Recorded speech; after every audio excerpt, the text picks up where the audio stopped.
창세기 46장 1절로 7절 말씀 보시겠습니다. 자, 우리 한 절씩 교독합니다. 이스라엘이 모든 소유를 이끌고 떠나 브엘세바에 이르러 그의 아버지 이삭의 하나님께 희생 제사를 드리니 그 밤에 하나님이 이삭 눈에 이스라엘에게 나타나 이르시되 야곱아 여호와가 하신 자라. 야곱이 이르되 내가 여기 있나이다 하매 하나님이 이르시되 나는 하나님이라 내 아버지의 하나님이니 애굽으로 내려가기를 두려워하지 말라. 내가 거기서 너로 큰 민족을 이루게 하리라. 내가 너와 함께 애굽으로 내려가겠고 반드시 너를 인도하여 다시 올라올 것이며 요셉이 그의 손으로 내 은을 갚으리라 하셨더라. 야곱이 브엘세바에서 떠날 새 이스라엘의 아들들이 바로가 그를 태우려고 보낸 수레에 자기들의 아버지 야곱과 자기들의 처자들을 태우고 그들의 가축과 가나안 땅에서 얻은 재물을 이끌었으며 야곱과 그의 자손이 다 함께 애굽으로 갔더라. 다 같이 이와 같이 야곱이 그 아들들과 손자들과 딸들과 손녀들 곧 그의 모든 자손들을 데리고 애굽으로 갔더라. 아멘.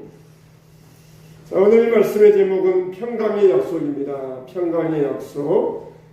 사람들은 살만해지면은 하나님을 의지하지 않으려고 합니다. 통계적으로 볼 때에 전 세계적으로 기독교가 왕성하다가 국민들의 1인 소득이 2만 달러가 넘어가게 되면은 교회가 쇠퇴하기 시작한다고 합니다. 이미 우리나라도 그런 시기를 들어서게 되었어요. 이게 바로 이제 사사기의 이 죄의 사이클이라고 말을 할 수 있습니다. 사사기에 보면은 하나님께서 자기 백성들을 가나안 땅으로 인도하셔서 거기에서 평안하게 살게 하셔요. 오늘 우리가 읽은 여러분이 보셨던 신명기, 오늘 우리가 읽어야 될 말씀이 신명기잖아요. 신명기의 말씀 보면은 내가 너희가 짓지 아니한 집을 주고 내가 너희가 심지 아니한 곡식을 주어서 먹게 하리라. 그런 말씀이 오늘의 말씀, 신명기 말씀에 나오는 말씀입니다. 바로 그렇게 약속의 말씀을 따라서 하나님께서 자기 백성들에게 평안을 주시고 축복을 주셔요. 그렇게 해서 이 자기 백성들이 살만하게 됩니다. 평안하게 되고 생활이 윤택하게 되고 생활이 부유해지면은 그때부터 사람들이 슬금슬금 죄를 짓기 시작해요. 처음에는 쭈뼛쭈뼛 눈치 보면서 죄를 짓다가 그 다음부터는 이제 아예 대놓고 죄를 짓습니다. 그러면 하나님께서 이때 어떤 일을 하시느냐? 고난을 보내셔요. 이웃나라에서 전쟁이 일으켜서 그 나라를 자기 백성의 나라들을 고난 가운데 전쟁 가운데 빠지게 하십니다. 그러면은 이웃나라의 강한 군대에 의하여서 많은 괴롭힘을 당하고 수많은 핍박을 당해요. 그러면 그때서 정신 차려가지고 하나님께 기도하기 시작합니다. 하나님께 부르짖기 시작합니다. 그러나 하나님께서 자비와 긍휼이 많으시니까 자기 백성들을 그냥 버리지 아니하시고 사사를 보내셔가지고 자기 백성들을 건져주십니다. 그래서 이웃나라의 전쟁을 물리치고 이기게 하시고 이웃나라의 침략으로서 완전히 벗어나게 해주세요. 그러면 그날 다시 평화가 찾아옵니다. 이렇게 평안한 시간이 몇 년 혹은 몇십 년 또 계속되면은 또 그 사이에 사람들이 신앙이 나태해지면서 슬금슬금 죄를 짓기 시작합니다. 그러면 또 고난이 오고 전쟁이 일어나고 또 정신 차리고 하나님께 기도하고 하나님은 또 사사를 보내주셔가지고 건져주시고 평안이 오고 또 평안이 오면은 또 죄를 짓고 그런 일들이 사사기에 계속해서 반복이 됩니다. 이게 사사기의 죄의 스타일이에요. 우리 한 사람들의 인생을 봐도 마찬가지입니다. 처음에 고생하고 어려울 때는 하나님께 기도합니다. 하나님 잘 살게 해주시고 우리 가정을 부자 되게 해주시고 축복해 주세요. 그러면 하나님께서 축복해 주십니다. 젊었을 때 그렇게 어렵게 살다가 이제 점점 살만해지게 되면은 슬금슬금 새벽 예배 안 나옵니다. 슬금슬금 저녁 예배 안 나옵니다.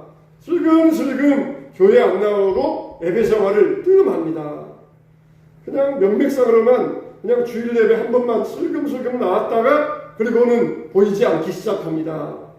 그러면서 살기 편안해지고 살만하게 되면은 슬금슬금 하나님을 멀리하고 죄 짓는 곳으로 세상으로 가까워지게 됩니다. 이게 바로 우리 인생에 있어서도 인생의 사이클이 되는 것을 우리가 볼 수가 있어요. 그러다가 어려움 생기면은 그때서 정신 차리고 하나님을 찾고 하나님 앞에 나와서 기도하고 또 회복되고 그게 인생의 사이클이 될 수가 있어요. 여러분, 참 우리가 평생을 살아가면서 한결같이 하나님을 의지하며 믿음으로 산다는 것은 정말 축복 중에 축복입니다. 할렐루야. 이런 축복이 여러분의 축복이 되시길 바랍니다. 예.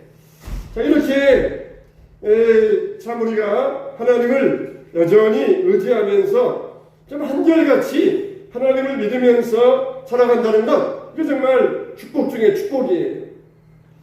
근데 우리는 어떻습니까? 건강할 때나 평안할 때나 또 고난이 올 때나 우리가 안정될 때나 하나님을 변함없이 의지하고 있습니까? 아니면은 그냥 한편에서만 좋을 때만은 하나님 찾다가 또 고난이 오면은 그냥 하나님 멀리하다가 반대로 고난이 올 때는 하나님 찾다가 또 그리고 평안해지면은 하나님을 멀리하고 한편에서만 하나님을 의지하면서 한편에서만 믿음 생활하면서 한편에서만 머물러 있지는 않습니까? 이거는 믿음이 아직 어리다는 것을 보여주고 있는 증거예요. 사실 참 믿음이라고 하는 것은 참 고난 가운데 성장하게 돼 있어요. 그래서 신자의 최고의 법칙이 뭐냐? 바로 고난 가운데서 하나님을 의지하고 하나님을 만나게 된다. 이게 바로 신앙의 최고의 법칙이에요. 역경 가운데서 하나님을 가까이 하고 하나님을 찾고 하나님을 만나게 된다. 이게 우리 신자들의 최고의 법칙입니다. 그래서 우리가 정신 차리면서 하나님을 가까이 하게 만들어 주십니다. 야곱은 정말 어려운 시절들을 많이 보냈어요.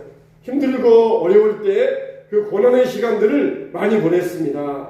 근데 이제는 야곱에게 평화로운 날이 찾아왔어요. 애굽에서 요셉이 총리 대신이 되었다. 이제는 고난 끝 행복이 시작되게 된 것입니다. 가나안 땅에는 먹을 것이 없고 가뭄이 들어가지고 기근이 찾아왔는데 애굽에 내려가면은 요셉이 2인자가 되어가지고 그 애굽의 모든 곡식들을 관장하고 애굽에 내려가면은 땅도 있고 집도 있고 곡식도 있고 이제는 어려운 일이 없게 되었어요. 그래서 야곱은 이제 애굽에 내려가면서 하나님 앞에 감사의 제사를 드립니다. 하나님, 그동안 요셉이 죽은 줄 알았는데 요셉이 살아있다고 합니다. 뿐만 아니라 요셉이 애굽에서 총리 대신이 되어가지고 이제 우리가 요셉을 따라 내려가서 애굽에서 살게 되었습니다. 하나님 너무너무 감사합니다. 그렇게 하나님 앞에 감사의 제사를 드렸어요. 그때 하나님께서 야곱을 찾아오셔가지고 야곱아 그렇게 부르셔요. 야곱을 2번 부르셨다. 그 말은 야곱에게 친밀감을 보여주고 계시는 것이에요. 야곱! 그러면서 그냥 한 번만 부른 게 아니라 야곱아 2번 연속에 부르시면서 야곱에게 굉장한 친밀감을 나타내주고 계십니다. 그때 야곱이 내가 여기 있나이다. 그랬을 때 하나님께서 야곱에게 3가지 평강의 약속, 3가지 축복의 약속을 주고 계셔요. 첫 번째, 그게 뭡니까? 야곱아, 따라서 합시다. 내가 너와 함께 하겠다. 할렐루야. 내가 너와 함께 하겠다. 여러분, 이게 하나님의 약속이에요. 여러분들은 하나님의 약속을 들을 때에 어떤 기분이 듭니까? 야, 하나님이 나와 함께 하신다고 너무너무 좋아요. 그런 기분이 듭니까? 하나님이 나와 함께 해주시겠다고? 글쎄, 불편할 것 같은데 그런 기분이 듭니까? 만일 여러분들이 갑자기 밤중에 아이가 아파가지고 목사님 빨리 와서 기도해 주세요. 그래서 밤중에 목사님을 여러분 집에 불렀어요. 그래서 목사가 여러분 집에 가서 기도했습니다. 그랬더니 하나님께서 들어주시고 아이의 열이 내려가고 아이가 새끈새끈 잠들게 되었어요. 그럼 어떻게 해야 됩니까? 목사가 눈치가 있으면 빨리 나와야 될 거 아니에요. 근데 눈치도 없이 계속해서 있습니다. 잠을 자야 되는데 목사님이 한쪽에 계시니까 잠도 못 자요. 처음에는 말도 못 하다가 이제는 나중에는 그냥 목사님이 이제 안 가세요? 그럴 지경이 됐다고 생각을 해보세요. 처음에는 목사님이 필요해서 오라 그랬는데 이제는 목사님이 가주셔야 되는데 안 가고 계속해서 집에 머물러 있으면 어떨 것 같습니까? 불편하지 않겠어요? 내가 어려울 때는 하나님 도와주세요. 그래 알았다. 그러면서 하나님이 도와주셨는데 하나님이 이제는 적당히 알아서 가셔야 되는데 안 가시는 것이에요. 그냥 끝까지 우리가 계시면서 우리가 뭐하고 있는가 옆에서 우리를 주시하고 계셔요. 그러면은 하나님 불편해요. 이제는 좀 가주시면 안 될까요? 그런 감정이 들 때까지 올 거예요. 여러분의 마음은 어떻습니까? 어려울 때는 하나님 도와주세요. 하나님 우리와 함께 해주시고 보호해 주시고 붙들어 주세요. 그랬다가 이제 살만하니까 이제는 하나님 좀 나가 거리 좀 적당히 유지하고 좀 가셨다가 다음에 오시면 안 될까요? 그런 느낌을 우리가 지금 가지는 사람들이 없을 수 없다는 거예요. 있을 수 있다는 것이에요. 우리 신앙 가운데도 그런 감정이 있을 수 있다는 것이에요. 필요할 때는 하나님 오세요. 나와 함께 해주세요. 그렇게 했다가 이제는 살만하니까 이제는 하나님 좀 나와 거리 좀 해주세요. 슬금슬금 새벽 예배 안 나오고 슬금슬금 밤 예배 안 나오고 슬금슬금 그러면서 일주일에 한 번 그렇게 요식적으로만 왔다 가는 그런 신앙생활을 유지할 수 있다는 것이 이제는 나 살만하고 웬만하고 경험도 쌓였고 경력도 쌓였고 내 힘으로 할 수 있으니까 하나님은 적당히 나랑 거리 좀 유지해 주시고 멀리 해 주시면은 내가 편할 것 같아요. 그러면서 하나님이 나와 함께 하시면서 나를 이렇게 주시해 보고 있다. 굉장히 불편해하는 그런 감정들을 가진 사람들이 있을 수 있다는 것이. 솔직한 여러분의 마음 상태는 어떻겠습니까? 야곱이 이 말씀을 들었을 때 어떻겠습니까? 하나님이 나와 함께 하신다고? 그 당시에는 무법천지예요. 어디 가서 보호받을 수가 없습니다. 자기 가족, 자기 몸 누가 지켜주지 않아요. 오직 자기 가족을 지킬 능력은 자기밖에 없어요. 근데 하나님이 함께 하시면서 자기를 지켜주시겠다는 건 얼마나 감사와 위안이 되었겠습니까? 얼마나 이 야곱에게 있어서 힘이 되었겠습니까? 정말 구원받은 사람들의 증거는 뭐냐? 확실한 증거는 뭐냐? 하나님이 나와 함께 하시다 그랬을 때에 내 마음이 정말 위로를 받는 것이에요. 할렐루야, 할렐루야. 슬금슬금 예배 빠지고 슬금슬금 한두 번 빠지고 그런 생활에서는 안 돼요. 점점점 우리가 내려가고 있다는 것이죠. 하나님이 함께 하시다 그럴 때에 하나님 감사합니다. 내게 힘이 됩니다. 하나님이 항상 나를 주시하고 계시고 24시간 떠나지 아니하시고 항상 나를 보호하고 지켜보신다는 것 내게 정말 힘이 됩니다. 이게 바로 구원받은 자의 증거예요. 하나님 그러지 마세요. 내가 어려울 때는 오셔도 내가 지금 살만하니까 잠깐 떠났다가 오셔도 좋아요. 그거는 정말 안 된다는 것이에요. 우리 마음 가운데 정말 하나님과 함께 하시다 할 때에 정말 평안이 있습니까? 아니면 불편하십니까? 목사가 여러분 집에 가서 힘들 때 불러서 기도하고 왔는데 목사님이 떠나지 아니하시고 우리 집에서 계속 있다. 그럴 때 여러분 감정인 것처럼 하나님이 우리와 함께 하시다 할 때 여러분 감정은 어떤 느낌이겠습니까? 참 야곱은 이 말씀을 들었을 때 큰 위로를 받았을 것이에요. 우리도 하나님이 나와 함께 하시다는 이 약속의 말씀을 인하여서 날마다 힘을 얻으시기를 주님의 이름으로 축원합니다. 축원합니다. 항상 하나님을 가까이 하시기를 주님의 이름으로 부탁을 드립니다. 두 번째로 야곱에게 주신 약속의 말씀은 뭐예요? 따라서 합시다. 내가 거기서 너로 큰 민족을 이루게 하리라. 여러분 오늘 말씀해 보니까 야곱에게 뭐라고 하시냐면은 야곱아 두려워 말라. 나는 누구의 하나님이라? 내 아버지의 하나님이라. 그렇게 말씀을 하셔요. 내 아버지의 하나님이라. 야곱의 아버지가 누구예요? 이삭이에요. 근데 이삭 때에 무슨 일이 있었습니까? 이삭 때에 가나안 땅에 기근이 들어요. 그래서 이삭이 애굽으로 내려가려고 합니다. 애굽에는 먹을 게 많고 곡식이 풍성하니까 애굽에 내려가서 이 기근을 피하려고 애굽에 내려가려고 해요. 그때 하나님께서 이삭을 딱 막으십니다.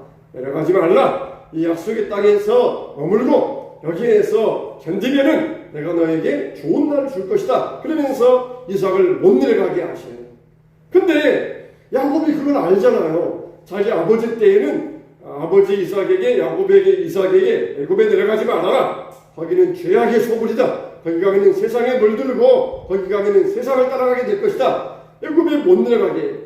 근데 지금은 어떤 상황입니까? 야곱 자기가 애굽에 내려가야 될 상황이에요. 요셉도 만나야 되고 가나안 땅에 기근 들어서 애굽에 가야 먹을 게 있고 애굽에 내려가야 할 상황이에요. 어떻겠습니까? 마음이 좋겠어요? 찝찝하겠어요? 마음이 찝찝할 거 아닙니까? 아버지 때에는 내려가지 말라. 자기 아버지는 안 내려갔는데 지금 자기는 내려가야 될 수밖에 없는 그런 상황에 애굽으로 가야 되니까 얼마나 마음이 불편하고 마음이 찝찝하겠어요. 하나님 앞에 제사 드리는데 하나님께서 오셔가지고 나는 내 아버지의 하나님이다. 어땠어요? 내 아버지 때에는 애굽에 가지 말라 하신 그 하나님인데 이제는 야곱에게 뭐라고 하고 계셔요? 내려가라. 야곱에 평안히 내려가라. 내가 너와 함께 하겠다. 아니 이때는 이랬다가 이때는 왜 이러십니까? 왜 이랬다가 저랬다가 하십니까? 하나님 변덕도 심하시네요. 아버지 때에는 내려가지 말라 하시다가 왜 나 때에는 내려가라 그러십니까? 찝찝해하는 그에게 왜 하나님 이렇게 변덕을 부리십니까? 그런데 이게 하나님의 뜻이라는 것이에요. 이삭 때에는 아직 이삭이 준비가 안 됐어요. 거기에 내려가면은 틀림없이 애굽 사람들에게 잡혀가지고 거기에서 아내도 빼앗기고 그리고 가정도 해체되고 꼼짝없이 애굽에 밥이 되고 말아요. 근데 이제는 어떻습니까? 애굽에 내려가도 든든히 보호해줄 요셉이 있어요. 요셉이 총리 대신이니까 총리 대신의 가족을 누가 건드리겠습니까? 거기 가도 죄악에 물들지 아니하고 따로 머물 수 있는 고센 땅이 있어요. 하나님께서 평안히 내려가라. 내가 너와 함께 하겠다. 두려워 말라. 내가 거기서 너로 큰 민족을 이루게 하시겠다. 그러면서 민족의 약속까지 해주셔요. 하나님이 이랬다가 저랬다가 그러시는 분이 아니에요. 이삭 때에는 아직 분위기가 안 돼요. 내려갔다가는 잡혀먹고 애굽에 동화되어 가지고 흔적도 없이 사라져요. 근데 요셉 때에는 야곱 때에는 요셉이 있으니까 보호받을 수 있고 안전해요. 그리고 거기에서 평안히 있다가 큰 민족을 이루게 하여 주시겠다는 것입니다. 참 여러분, 우리가 어떤 일을 할 때 마음이 찝찝해요. 그럴 때 하나님 앞에 기도하면 하나님이 우리에게 마음의 평안을 주십니다. 걱정하지 말라. 내가 너와 함께 하겠다. 내가 이 일을 통하여서 내가 너로 큰 일을 이루게 하시겠다. 어떤 자에게? 순종하고 기도하는 자에게. 찝찝한데 아우 그래 거기 가면은 요셉이 있고 또 거기 가면은 부도 있고 귀도 있고 야 거기 가면은 월급도 많이 받는데 그러면서 막 뒤도 안 돌아보고 가는 사람에게 이런 약속을 주시는 것이 아니라 하나님께 순종하면서 기도하는 사람에게 분명한 마음의 평안을 주시면서 인도해 주신다는 것이에요. 야 월급 많이 받아? 당연히 가야지. 거기 가면 집이 있어? 당연히 가야지. 그게 아니라 순종하면서 하나님 앞에 기도하는 자에게 하나님께서 마음의 평안을 주신다는 것이에요. 요셉이 그냥 무작정, 야곱이 무작정 그냥 거기 가면 먹을 게 있다 내려갔습니까? 하나님의 약속의 말씀을 분명히 받았어요. 얼른 그냥 13년 동안 그렇게 오매불망 잊지 못했던 요셉 하루라도 한시라도 빨리 가서 그 얼굴 보고 싶지 않겠습니까? 근데 머물러가지고 제사를 드립니다. 요즘처럼 우리 예배 드립시다. 찬송합시다. 주기도문 끝. 1시간 만에 끝나는 예배가 아니라 제단 쌓고 재물만 준비하고 또 그것을 각을 떠서 번제를 드리고 또 그걸 나누어 먹고 그러니까 아마 며칠 걸렸을 것이에요. 며칠 걸렸을 것이에요. 그럼에도 불구하고 거기에서 머무르면서 하나님 앞에 제사하고 기도하면서 하나님의 인도하심을 철저히 구했던 것이에요. 그런데 이와 같이 급하다고 서두르지 말고 급할수록 돌아가라 그랬어요. 하나님 앞에 믿음으로 기도하며 나아갈 때 하나님이 야곱에게 분명한 만족의 약속을 주시고 평안을 주셨던 것처럼 급하다고 눈에 좋다고 따라가는 우리의 생활이 아니라 하나님을 따라갈 때, 하나님께 인도를 구할 때 하나님께서 우리에게 마음의 평안을 허락하여 주실 것입니다. 우리 교회적으로도 하나님 우리 길 인도해 주시고 우리 성도들의 마음 다 하나 되어서 평안한 가운데 나아갈 수 있도록 기도해야 될 것입니다. 세 번째로 하나님이 야곱에게 주신 약속은 뭡니까? 반드시 너를 인도하여 다시 올라갈 것이며 요셉이 그의 손으로 내 손을 감기리라 하셨더라. 반드시 너를 인도하여 다시 올라올 것이며, 이건 무슨 말씀이에요? 야곱이 내려가는데 거기에서 가나안 땅으로 돌아오게 하시겠다는 것입니다. 근데 어떻게 합니까? 야곱이 살아서는 못 돌아와요. 야곱이 죽어서 시체로 돌아옵니다. 그러니까 우리가 보통 같으면은 하나님, 내가 살아있는 동안 나를 인도해 주시고 보호해 주세요. 살아있는 동안 나와 함께 해주세요. 그것만 해도 얼마나 감사합니까? 근데 하나님께서는 야곱이 죽은 다음에도 야곱의 시체를 가나안 땅으로 인도해 주시고, 그리고 요셉이 너의 눈을 감기리라 그러면서 야곱이 죽은 다음의 일까지 야곱에게 약속의 말씀을 주고 계셔요. 저 얼마나 정말 그 마음이 얼마나 참 감사하겠어요. 내가 살아있을 동안만 해도 감사한데 죽은 다음에도 자기 시체를 가나안 땅에 돌아오게 하시고, 죽은 다음에도 자기를 인도해 주시고 요셉과 그의 후손에게 축복해 주시겠다. 얼마나 귀한 약속의 말씀입니까?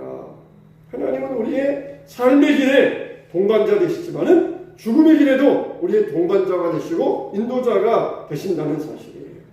내가 너로 큰 민족을 이루고 요셉이 너의 눈을 감겨주겠고 내가 돌아오게 하겠다.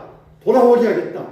살아서 돌아오는 것이 아니라 죽어서 돌아와요. 시체로 돌아와요. 그렇지만은 그 민족의 후손들이 올 때에 요셉의 해골을 데리고 나오고, 그리고 야곱을 가나안 땅에 물어주면서 죽은 다음에 인도해 주시는 하나님의 인도를 야곱은 믿었던 것입니다. 하나님은 우리 삶에만 동반자가 아니라 우리가 죽은 다음에도 우리를 인도하시고 우리를 책임져 주신다는 것이에요. 야곱은 정말 이 말씀을 통해서 일체의 비결되었습니다. 그동안 어렵고 힘들 때 그때 하나님을 의지했어요. 근데 이제는 뭡니까? 애굽에 내려가면은 큰 영화가 있고 종기가 있고 복이 있고 물질이 있고 없는 게 없는 그런 인생이 되는 것이에요. 그러니까 얼마나 거기에서 풍성한 삶을 살게 되겠습니까? 그런데 어렵고 힘들 때에만 내가 하나님을 의지하겠습니다. 그게 아니라 이제는 애굽에 내려가서 내가 풍요한 삶을 살 때에도 하나님을 의지하며 살겠습니다. 이게 야곱이 일생을 통해서 배운 신앙의 법칙입니다. 내가 존귀에 처할 줄도 알고 피천에 처할 줄도 알고 내가 일체의 비결을 배웠다는 것이에요. 누가 성도들에게 성도는 가난해야 됩니다. 성도는 가난해야 하나님을 의지하며 살 수 있습니다. 그런 말을 합니까? 아니에요. 우리는 존귀해져야 돼요. 우리는 물질적으로도 복받아야 돼요. 하지만은 존귀에 처할 때에도 교만하지 말고 죄짓지 말고 나태해져서는 안 됩니다. 일이 잘 풀리고 경력도 쌓이고 돈도 벌고 슬금슬금 앱에 빠지고 그래서는 안 된다는 거예요. 우리가 존귀해져야 돼요. 존귀에 처할 수도 있어야 돼요. 우리가 더 성도들이 더 잘 살아야 되고 더 복받아야 되고 더 하나님 안에서 복된 부유한 삶을 살 수 있어야 돼요. 나라도 경제적으로도 부강해져야 되고 더 발전하고 그래야 돼요. 그렇지만은 존귀하다 그래서 교만해지고 죄짓고 타락해서는 안 돼요. 성도들이 더 잘 살아야 됩니다. 성도들은 가난해야 된다. 특히 목회자는 가난해야 된다. 목회자가 가난해야 어쩐다 저쩐다 그런 말을 하는 사람이 있어요. 그건 다 하나만 알고 둘은 모르는 사람이에요. 존귀에 처할 줄도 알아야 되고 비천에 처할 줄도 알아야 돼요. 야곱은 가나안 땅에서 힘들고 어려울 때 하나님 의지했지만 지금 애굽에 내려가서 얼마나 영화스럽습니까? 얼마나 거기에서 존귀한 자가 되었습니까? 그럼에도 불구하고 하나님 이제는 일체로 하나님만 의지하며 살겠습니다. 내가 애굽에서 요셉 총리 대신에 권력을 얻고 그걸 배경으로 하여서 내가 위세 부리지 않겠습니다. 그러니 하나님 앞에 약속을 하고 있는 것이 내가 고난 가운데서도 지금까지 하나님 의지하며 살았습니다. 그러나 영화로운 요셉의 그 영광 가운데 들어가는 그 순간에도 내가 하나님만을 의지하면서 비천할 때에도 존재할 때에도 하나님을 의지하면서 일체의 비전의 삶을 살아가겠습니다. 하나님이 이걸 얼마나 좋아하시는지 몰라요. 그렇게 내가 어느 때에나 하나님 의지하겠습니다 할 때 하나님께서 얼마나 좋아하시는지 죽음 후에까지 하나님의 유업을 약속해 주시고 그리고 열심을 가지고 야곱의 생을 책임져 주시겠다 그렇게 약속해 주셔요. 이건 하나님의 최선입니다. 여러분들은 어떻게 하나님을 의지하고 있습니까? 진정으로 하나님을 의지하고 있습니까? 진정으로 하나님의 역사를 이루어가고 있습니까? 우리는 야곱을 통하여 그리고 바울을 통하여 이 일체의 비결을 배울 수 있어야 됩니다. 믿는 자들 우리에게도 얼마든지 하나님의 부여와 축복, 영광의 약속 그 우리들이 여러분의 것이 다 되시길 바랍니다. 할렐루야. 안 되고 싶어요? 가난해야 돼. 그래야 기도해. 어렵게 살아야 그래야 그 사람이 정말 참된 신앙이 될 수 있어. 하나만 알고 있지는 않습니까? 아니, 우리들도 얼마든지 높은 자리에 올라가고 더 발전되고 더 부유해지고 더 강해질 수 있어야 돼요. 하나만 알면서 목회자는 가난해야 그래야 목회자가 참 목자야. 그런 사람들이 있는데 하나밖에 모르는 사람이에요. 얼마든지 어떤 환경에서든지 우리 하나님을 의지하는 것 그게 우리의 신앙의 제1법칙 존귀한 법칙이 되어야 돼요. 자, 우리가 바로 이럴 수 있어야 됩니다. 그래서 하나님께서 뭐라고 그랬어요? 있는 자는 더 받아서 축복을 받게 될 것이라고 하셨어요. 그런 자들 바로 있는 자 이런 자들 있을 때에 여전히 하나님을 의지하면서 하나님 신뢰하는 사람 이런 자들 있는 자들은 더 받아서 더 복을 누리게 하여 주시겠다는 것입니다. 우리는 좋을 때나 어려울 때나 변함없이 하나님을 의지하기 위해서 애써야 됩니다. 하나님 힘들어요. 도와주세요. 알았어. 도와줄게. 도와주셨어요. 하나님이 내 옆에서 그냥 24시간 날 주시하시면서 뚫어져라 보시면서 졸지도 아니하시고 주무시지도 아니하시고 너 뭐하는가 이렇게 우리를 감시하는 것 같아요. 하나님 이제 나 됐어요. 좀 멀리 있다가 정말 좀 떨어져 있다 오세요. 그러면서 몰래 숨어 있다가 슬금슬금 하나님 멀리하고 그래서는 안 된다는 것입니다. 어떨 때나 존재할 때나 비천할 때나 좋을 때나 어려울 때나 건강할 때나 병들었을 때나 하나님을 의지하는 것. 이 바로 우리가 하나님을 신뢰하는 제일 신뢰의 법칙, 신앙의 법칙이 된다는 것입니다. 하나님은 우리가 어떤 환경에서든지 잘 되기를 원하시는 하나님을 사랑하는 자, 그 뜻대로 부르심을 입은 자들에게는 모든 것이 합력하여 선을 이룬다는 것입니다. 모든 것이 합력하여 그럴 때 우리가 막 찌질이 힘들고 고난당하고 역경당하고 괜찮아. 다 그리고 합력해서 선을 이룰 거야. 그런 뜻이 아니에요. 모든 것이 우리가 존귀하고 부하고 영광스럽고 그럴 때에도 모든 것이 다 그것까지 다 합력하여서 우리를 선으로 만들어 주신다는 것이에요. 어떨 때든지 비천할 때든지 존귀할 때든지 주님을 의지하는 사람 그 사람에게 하나님은 합력하여 선을 이루어 주신다는 것입니다. 하나님의 백성들을 하나님은 결국은 잘되게 만드시는 것 이게 바로 하나님의 뜻이에요. 하나님을 우리가 전적으로 신뢰해야 됩니다. 이런 자에게 하나님은 최선을 다해 주셔요. 하란에서 숫곳에서 애굽에서 또 가나안에서 하나님이 항상 동행해 주시면서 길을 열어주셨습니다. 하나님을 의지하면은 하나님은 최선을 다해서 우리를 도와주실 것입니다. 이것이 우리에게 가장 큰 복이 되는 것입니다. 하나님을 전적으로 의지하는 자에게 하나님은 열심을 다해서 우리의 인도가 되고 우리의 복이 되어 주실 것입니다. 이것이 바로 하나님 나라에 들어갈 수 있는 하나님 자녀의 확실한 증거가 되는 것이에요. 민수기 23장 19절 이하에 보면은 이 발람의 예언이 나옵니다. 발람의 예언 가운데 이스라엘에 대해서 야곱에 대해서 이런 말씀이 나오는데 이 말씀을 읽어드리고 말씀을 마치도록 하겠습니다. 하나님은 사람이 아니시니 거짓말을 하지 않으시고 인생이 아니시니 후회가 없으시도다. 어찌 그 말씀하신 말을 행하지 않으시며 하신 말씀을 실행하지 않으시랴. 내가 축복할 것을 받았으니 그가 주신 복을 내가 돌이키지 않으리라. 야곱의 허물을 보지 아니하시며 이스라엘의 반역을 보지 아니하시는도다. 여호와 그들의 하나님이 그들과 함께 계시니 왕을 부르는 소리가 그 중에 있도다. 하나님이 그들을 애굽에서 인도하여 내셨으니 그의 힘이 들소와 같도다. 야곱을 대할 점술이 없고 이스라엘 대할 복술이 없도다. 이때 야곱과 이스라엘 대하여 논할진대 하나님께서 행하신 일이 어찌 그리 크냐 하리로다. 아멘.